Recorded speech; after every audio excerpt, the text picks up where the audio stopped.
Assalamualaikum warahmatullahi wabarakatuh. Di sini kami dari kelompok 11 akan menjelaskan tentang penerapan sistem pengendalian manajemen dalam perusahaan non-profit. Sebelumnya, izinkan kami untuk mengenalkan diri masing-masing. Nama saya Isatun Adilia Rashid dengan NIM B94217101. Selanjutnya yaitu penerapan sistem pengendalian manajemen pada perusahaan non-profit. Yang pertama yaitu formulasi strategi dalam perusahaan non-profit. Kunci dalam proses formulasi strategi pada perusahaan non-profit terletak pada mission gap yang dimiliki oleh perusahaan. Sihan menjelaskan bahwa yang dimaksud dengan mission gap ini adalah perbedaan antara kondisi seseorang, suatu tempat, atau suatu benda yang ingin diubah oleh perusahaan pada saat ini dengan kondisi ideal dari ketiga hal tersebut. Aktivitas atau tahapan selanjutnya dari pembuatan strategi akan sangat dipengaruhi oleh mission gap tersebut. Proses ini menjadi penting bagi sistem pengendalian manajemen yang dibuat karena sistem pengendalian manajemen adalah sistem yang digunakan untuk mencapai tujuan dari perusahaan, dan tujuan dari perusahaan akan sangat ditentukan dari formulasi strategi yang dilakukan oleh perusahaan. Dalam hal ini, mission gap yang ada lebih bersifat non-finansial. Yang kedua yaitu pembuatan rencana strategis pada perusahaan non-profit. Rencana strategi membuat manajemen dapat mengetahui pilihan-pilihan strategis yang dapat mewujudkan visi maupun tujuan dari perusahaan. Dan bagi perusahaan non-profit, rencana strategi ini menjadi penting karena keterbatasan dana yang dimiliki oleh perusahaan, sehingga mereka harus benar-benar memilih strategi yang paling efektif untuk dapat mewujudkan tujuan dari perusahaan tersebut. Jadi, rencana strategi yang dibuat pada perusahaan non-profit akan berbeda dengan perusahaan bisnis pada umumnya. Perencanaan strategi pada perusahaan non-profit yang tidak bertujuan secara keuangan membuat berbeda dengan cara perencanaan strategi perusahaan bisnis. Brian kemudian muncul dengan ide bahwa pada perusahaan non-profit, rencana strategi harus dibuat dengan mengidentifikasi isu strategisnya terlebih dahulu. Hal ini membuat perusahaan non-profit dapat melakukan perencanaan strategi yang tidak berfokus pada faktor keuangan. Yang ketiga yaitu pembuatan anggaran pada perusahaan non-profit. Pembuatan anggaran untuk perusahaan non-profit bersifat cukup kompleks. Hal ini dikarenakan adanya kategori yang ganda pada saat yang sama. Hal ini juga diperumit lagi dengan kejadian sebelum tersedianya dana yang diperkirakan akan masuk pada saat periode anggaran akan berjalan. Hal ini tentu akan memperumit sistem anggaran yang harus dikelola pada perusahaan non-profit. Hal ini menjadikan pembuatan anggaran pada perusahaan non-profit sering lebih rumit bila dibandingkan dengan pembuatan anggaran pada perusahaan bisnis pada umumnya. Padahal, seperti yang sudah kita ketahui dari penjelasan sebelumnya, anggaran merupakan hal yang penting pada perusahaan non-profit, sebab seringkali pendapatan pada perusahaan non-profit tidak dapat ditingkatkan sehingga pengeluaran harus dibuat seefektif mungkin untuk dapat memanfaatkan dana yang ada semaksimal mungkin untuk mencapai tujuan dari perusahaan. Anggaran adalah salah satu alat yang dapat memfasilitasi tujuan tersebut. Assalamualaikum warahmatullahi wabarakatuh. Di sini saya dari kelompok 11 yang akan menerangkan tentang penerapan sistem pengendalian manajemen pada perusahaan non-profit. Di sini saya Rizal Arif Abdillah, nomor induk mahasiswa B94217064. Di sini saya kebagian untuk menerangkan konsep dasar yang memiliki 2 poin.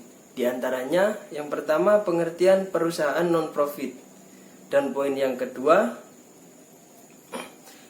sistem pengendalian manajemen secara umum. Poin yang pertama, pengertian perusahaan non-profit. Terdapat beberapa definisi mengenai perusahaan non-profit.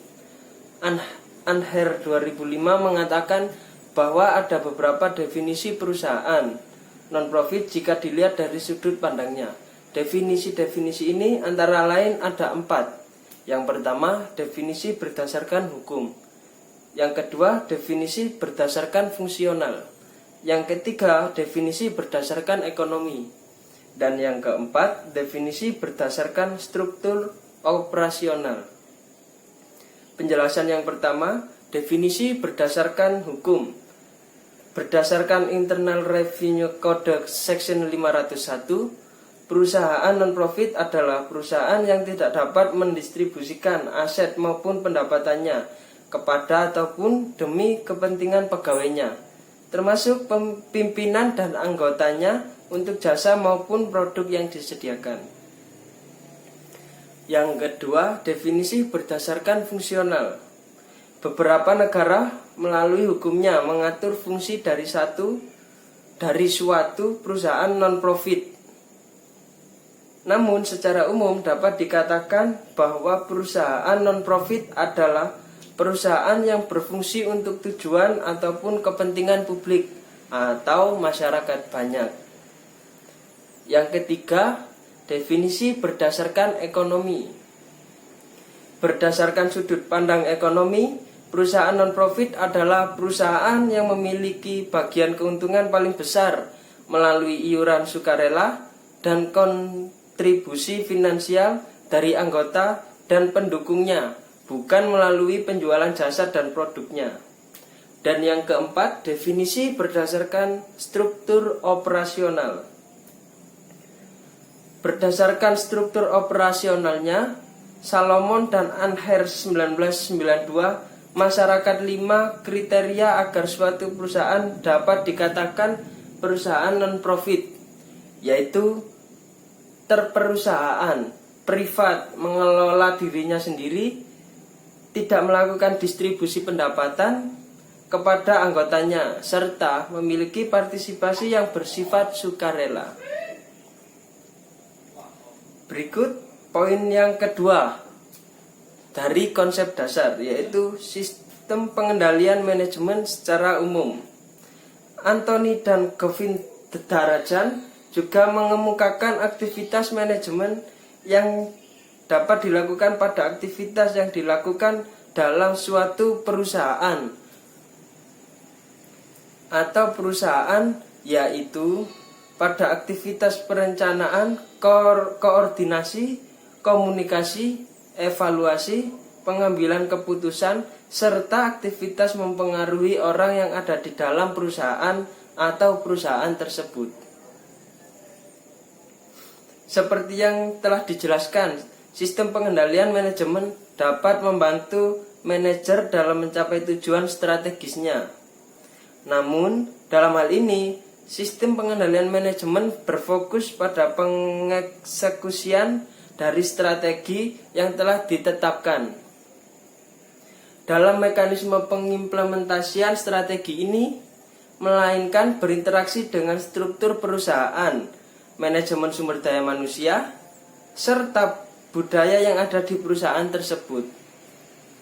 Hal inilah yang membantu pentingnya kita juga mengetahui ketiga hal tersebut dalam menentukan sistem pengendaliannya manajemen yang akan diterapkan.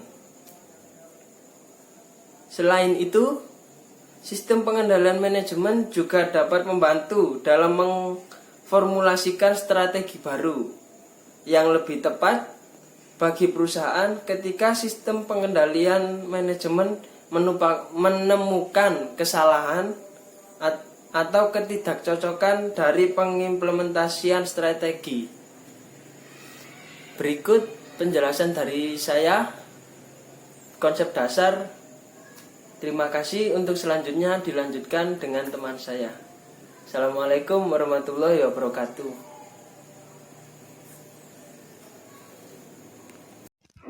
Dan yang terakhir, menjelaskan tentang sistem intensif pada perusahaan non-profit. Perusahaan non-profit harus bersaing untuk mendapatkan sumber daya manusia yang berkualitas dan komponen dengan perusahaan bisnis lainnya. Hal ini tentu akan menjadi sangat sulit bagi perusahaan non-profit, sebab perusahaan non-profit tidak memiliki keuntungan yang dimiliki oleh perusahaan bisnis dalam memberikan insentif bagi karyawan. Apa sih intensif itu? Intensif itu adalah balas jasa kepada perusahaan kepada karyawan. Bisa berupa fasilitas, bisa berupa kesehatan atau jaminan kesehatan, bisa berupa uang dan lain sebagainya. Perusahaan bisnis dapat menggunakan insentif yang berupa mendistribusikan dari pendapatan mereka untuk dapat menarik serta mempertahankan karyawan mereka. Sedangkan perusahaan non-profit memiliki karakteristik yang membuatnya tidak dapat melakukan hal ini. Sedangkan seperti yang sudah dijelaskan, perusahaan non-profit justru sangat tergantung kepada SDM yang dimilikinya. Hal ini berarti perusahaan non-profit harus dapat menggunakan cara lain untuk dapat menarik dan mempertahankan karyawan yang dapat membuat mereka menjadikan misi utama mereka. Sesuai dengan argumen dari Becker, perusahaan non-profit harus dapat memberikan insentif yang berasal dari 3 faktor, yakni altruistik, instrumental, ataupun kewajiban obligatori. Oke, mungkin hanya itu yang bisa saya sampaikan. Kurang lebihnya saya mohon maaf yang sebesar-besarnya. Wal afwa minkum, ihdinas siratal mustaqim. Wassalamualaikum warahmatullahi wabarakatuh.